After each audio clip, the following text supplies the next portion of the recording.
Welcome to the PHOD Pod, the Practical Horseman podcast minisode series where we share audio lessons from our favorite Practical Horseman on-demand videos. At Practical Horseman On Demand, you can enjoy hundreds of how-to videos and get insider access to exclusive interviews and lectures, slow-motion demonstrations, and step-by-step tutorials taught by top-level pros in the hunter, jumper, equitation, and eventing disciplines. Head over to practicalhorsemanondemand.com and use promo code PHOD Pod for 15% off when you sign up. That's practicalhorsemanondemand.com and promo code PHOD Pod, that's PHOD POD, for 15% off. Now enjoy the training clip. I think breathing is very important. I can remember being at the Oxbridge Horse Show and riding the course. I had a first-year green horse, and I came out and I was breathless. I could hardly speak. I was so out of breath. And I was aware of it, but I didn't really give it much thought. And then I got back on and I did another course, same horse, same number of jumps, and came out, and I was just like I am now. And I realized that I don't think you literally hold your breath when you're nervous, but you don't breathe deeply. And that had to have been the difference of why I was breathless one time and minutes later doing the exact same thing wasn't. So I think when you tell somebody to take a deep breath and they literally take in, breathe in and let it out slowly, it has a form of, it relaxes them. And just the suggestion of it, I think, also. I got nervous many times.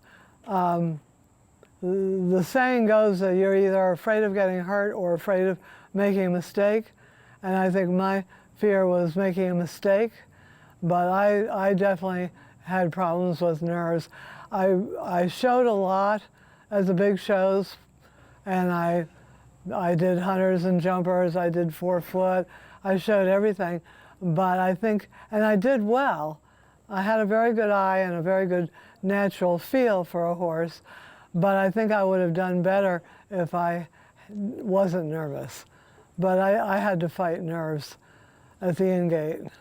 One of the things I did was I didn't tell anybody I was nervous, and I encouraged some of my amateurs. I've only had a few people that I thought really did get nervous at the in-gate, but I think if you start talking about your nerves and telling your friends how nervous you are, it just makes it worse. So what I would do, and I suggested to other people, is if I was about to walk into the ring, I would start thinking about what I had to do when I got in the ring.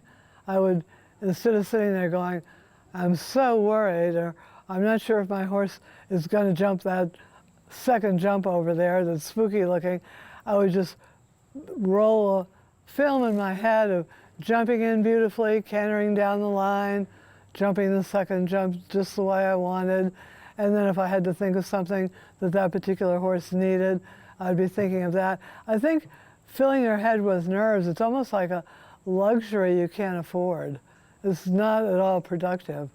So I tell the people that I feel that need to hear that, substitute that for what you have to do when you get in the ring. Thanks for listening to this PHOD Pod minisode. For unlimited access to more lessons like this, sign up for Practical Horseman On Demand at practicalhorsemanondemand.com and use promo code PHODPOD, that's PHOD POD, to get 15% off. Thanks again for listening.